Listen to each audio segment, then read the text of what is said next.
నమస్తే. Spiritual, motivation, educational వీటికి సంబంధించి ఇంటర్వ్యూస్ ఇవ్వదలుచుకున్న వాళ్ళు కింద నంబర్కి కాంటాక్ట్ చేయండి. నమస్తే, వెల్కమ్ టు అవర్ ఛానల్. నేను పద్మిని. ప్రస్తుతంతో పాటు ప్రముఖ ఆధ్యాత్మికవేత్త, న్యూమరాలజిస్ట్, లక్ష్మీ నరసింహస్వామి ఉపాసకురాలు శ్రీమతి స్రవంతి గారు మనతో పాటు ఉన్నారు. మాట్లాడదాం అక్క. నమస్తే అక్క. నమస్తే పద్మిని. అక్క, పూజ చేసేటప్పుడు ఒక్కొక్కసారి బాగా నిమగ్నమైపోయి చేస్తాము. కొన్ని సేవలు ఇప్పుడు పులికాప్ చేసిన తర్వాత అందంగా ఉంటాడు స్వామి కదా. చక్కగా బొట్లవి పెట్టుకొని మనం ఆ సేవ చేసిన తర్వాత ఆయన అందుకున్నాడు, మన సేవను అందుకున్నాడు అన్న ఫీలింగ్ వస్తుంది. చాలా సంతోషం అనిపిస్తుంటుంది. ఒక్కోసారి భావోద్వేగానికి లోనవుతాం ఖచ్చితంగా. కళ్ళెమ్మటి నీళ్లు కారుతాయి. ఒక్కోసారి గూస్ బంప్స్ వస్తాయి, రోమాలు నిక్కబడుచుకుంటూ ఉంటాయి. ఒక్కోసారి ఏదైనా చదువుతున్నప్పుడు, లేకపోతే ఇట్లా ఒళ్ళు గగ్గుర్లపాటుకి గురవుతూ ఉంటుంది. వీటిలన్నిటిని ఎలా అర్థం చేసుకోవాలి? మనం స్వామిని తయారు చేసిన తర్వాత మనం పిల్లల్ని ఎలా అయితే చూసుకుంటామో అలానే చూసుకుంటాం.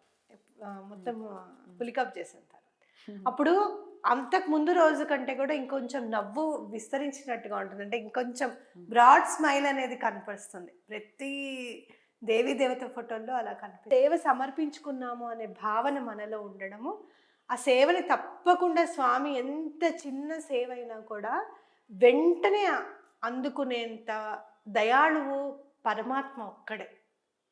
మనం ఎంత చేసినా కూడా నాకేం చేసావు నువ్వు అని అడుగుతారు.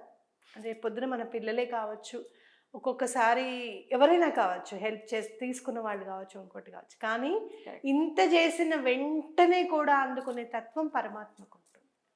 అప్పుడు ఏమనిపిస్తుంది? ఒళ్ళు గగురు పొడిచినట్టు అనిపించింది అంటే నీ సేవను అందుకున్నట్టే. నువ్వు తప్పకుండా తమలపాకుల హారతి చేస్తున్నప్పుడు నీకు అనిపిస్తూ ఉండాలి.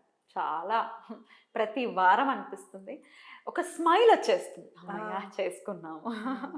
అలా గగురు పొడిచింది, గూస్ బంప్స్ వచ్చాయి అంటే మాత్రం తప్పకుండా అమ్మవారు వచ్చి నీ ఆతిథ్యాన్ని స్వీకరించి హారతిని అందుకున్నారు అని ఖచ్చితంగా చెప్పచ్చు అన్నమాట. ప్రకృతి కూడా తొందరగా మనకి చూడు, మనం శ్రీశైలం వెళ్ళాం, కాస్త చల్లగాలి వస్తే బాగుండదు కానీ వెంటనే చల్లగాలి వచ్చిందా? అంటే ఏంటి, అక్కడ వెంటనే మనకి భగవంతుడిని ఎప్పుడైతే మనం దర్శించుకుంటూ ఉంటామో ప్రకృతిలో కూడా కనపడుతూ ఉంటుంది మనకి. ఇందాక మనం చదువుకున్నాం, అవునా? ఏమని చదువుకున్నాం? ఆ బ్రహ్మ కీటజనని వర్ణాశ్రమ విధాయిని అని, దాని గురించి మొత్తం ఎలా ఉంటుంది ఏంటనేది చదువుకున్నాం. ఇప్పుడే నీకు కనపడింది, భ్రమరమే వచ్చింది. భ్రమరం వచ్చింది. అలా తిరుగుతూ ఉంటే వెళ్ళట్లేదు అనుకుంటుంటే అమ్మా నీ గురించి అర్థమైంది అనగానే వెళ్ళిపోయింది.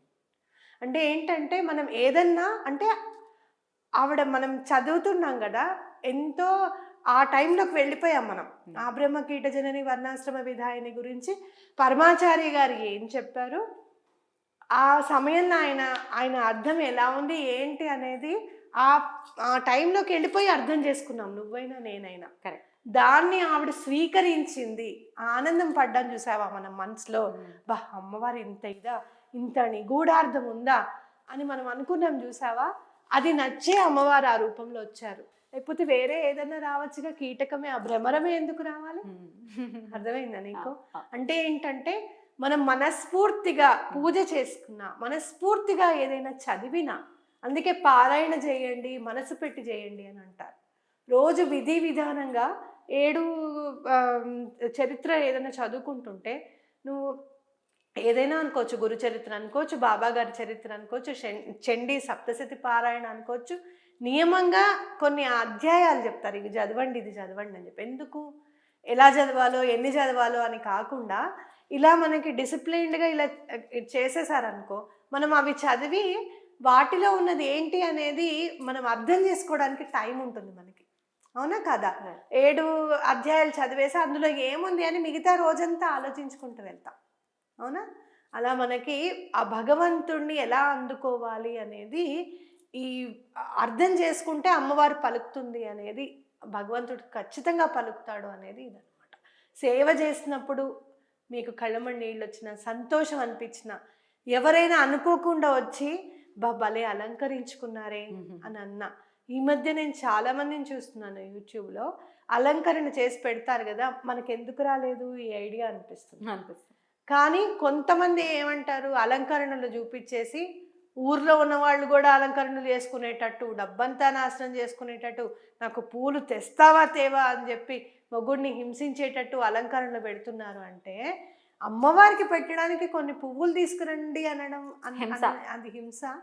అది ఎలా అనుకుంటాను? ఏది హింస? మాట మీరు అలా మాట్లాడే మాట హింస అది నిజంగా చెప్పాలంటే ఎంత చక్కగా అలంకరిస్తారు అమ్మవారిని అని అంటే చూస్తూ ఉంటే వీళ్ళు ఇలా అసలు ఇంట్లో పని ఎలా చేసుకుంటారు అనిపిస్తుంది కొంతమందిని.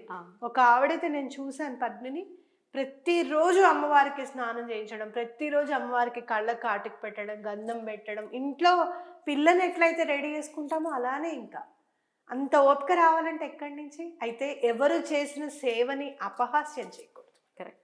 మీరు ఇలా చేశారా, అలా చేశారా, అలా చేస్తేనే వస్తుంది అమ్మవారు, మామూలుగా దండం పెట్టుకుంటే రాదా అంటే అది పొరపాటు. నువ్వు దండం పెట్టుకుంటేనే పలుకుతుందేమో, ఇవాళ మనం చదువుకుంటుంటేనే పలికింది అమ్మవారు.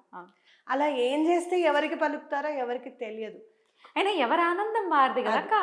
ఇప్పుడు మనం పిల్లల్ని రెడీ చేసి ఎంతైతే మురిసిపోతామో అలా తల్లిని రెడీ చేసి మురిసిపోతారు కొంతమంది. ఏముంది, అలా చేస్తున్నారు ఇలా చేస్తున్నారు అనుకోవడం పొరపాటు. అయితే ఇలా మనకి గనక అమ్మవారు మనకి ఏదన్నా అంటే రోమాలు నిక్కబొడుచుకున్నాయి అనేది గూస్ బంప్స్ అంటున్నారు ఇప్పుడు. అలా అనిపించిన ఒక్కసారి ఇట్లా వెన్నులోంచి ఇట్లా ఏదో పాకినట్టు జలధరించినట్టు ఉంటుంది. అట్లా మనకి తెలుస్తుంది.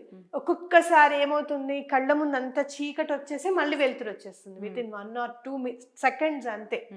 నాకైతే ఒక 2-3 seconds కూడా ఉండదు, ఇట్లా ఫ్లాష్ లాగా చీకటి అంతా అయిపోయి బాబా గారు ఒక్కరే కనిపిస్తారు గుళ్ళో, మళ్ళీ అదే ఫ్లాష్, మళ్ళీ మొత్తం అంతా నార్మల్ అయిపోతుంది. అలా ఏమనిపించినా భగవంతుడు మనం చూసి సంతోషించాడు, ఆయన సేవను అందుకున్నాడు అని ఖచ్చితంగా చెప్పుకోవచ్చు. బ్యూటిఫుల్ అక్క, బ్యూటిఫుల్. డెఫినెట్గా ఇట్లాంటి డౌట్స్ వస్తూ ఉంటాయి. బట్ చాలా మీరు ఇందాక అన్నట్టుగా హారతులు ఇచ్చేటప్పుడు కానీ అలంకరణ చేసుకునేటప్పుడు కానీ ఆయన అక్కడ ఉన్నాడు అన్న భావన ఉంటే ఖచ్చితంగా ఇట్లాంటి ఫీలింగ్స్ అన్నీ వస్తూ ఉంటాయి. ఒక్కోసారి ఈ నిర్మాల్యం తీసేటప్పుడు మనం చూస్తూ ఉంటాం, టగటగటగ తీసేయటం, పడిపోవటం, విగ్రహాలు పడిపోవటం, పడిపోయినవి అలాగే ఉండటం, ఇట్లాంటివి కూడా చూస్తాం. ప్రారంభం చూడాల్సి వస్తుంటుంది, మనసుకి కష్టంగా అనిపిస్తుంది. ఆయనకి దండం పెట్టుకునేటప్పుడు ఆయన అక్కడ ఉన్నాడు అన్నప్పుడు ఇంకెంత గౌరవంగా ఉండాలి మనం. నెమ్మదిగా పువ్వులు అవి కూడా నెమ్మదిగా, అక్షింతలు కూడా ఇలా ఇలా వేసేయడం కాదు. అక్షింతలు నీకు ఇట్లా వేస్తే అబ్బా అని అంటాను చూస్తావా, తగిలితే, అలానే పరమాత్మకు కూడా చక్కగా నీ హృదయం నుంచి వేస్తున్నట్టుగానే 2-3 చాలా తక్కువ అక్షింతలతో పూజ చేయాలి. ఎక్కువ తీసుకొని ఎన్నో తార్కాణాలు ఉన్నాయి ఇట్లా. చాలా మంది ప్రసాదం తీసుకుంటే బాబా గారు దాంట్లో కానీ ఇంకో దాంట్లో కానీ నువ్వు వచ్చేసావేంటి, పరమాచారి గారు ఒక ఆయన కాఫీ పెడుతూ ఉంటారు రోజు. అయితే పరమాచారి గారికి కాలుతుంది అనమాట. ఏమైందండి అంటే ఇవాళ వేడివేడికి కాఫీ పెట్టేసావు నాకు అన్న. స్పీడ్గా వేడిది పెట్టేస్తాడు అనమాట. మనం వేడి నైవేద్యం పెట్టకూడదు అంటారు చూసావా, అదే. స్వీకరిస్తారంటే ఏమో మన అదృష్టమో అంటే స్వీకరించవచ్చు. అప్పటి నుంచి ఆయన ఏం చేస్తారంటే చల్లటి కాఫీ పెడతారు, వేడి చేసుకోకుండా పెడతారు అనమాట. కాబట్టి అలా భగవంతుడి మీద నిశ్చలమైన భక్తితో నిర్మలమైన మనస్సుతో చేస్తే తప్పకుండా స్వీకరిస్తారని చెప్పుకోవచ్చు. చాలా చక్కగా వివరించారు అక్క. Thank you so very much. నమస్తే. నమస్తే.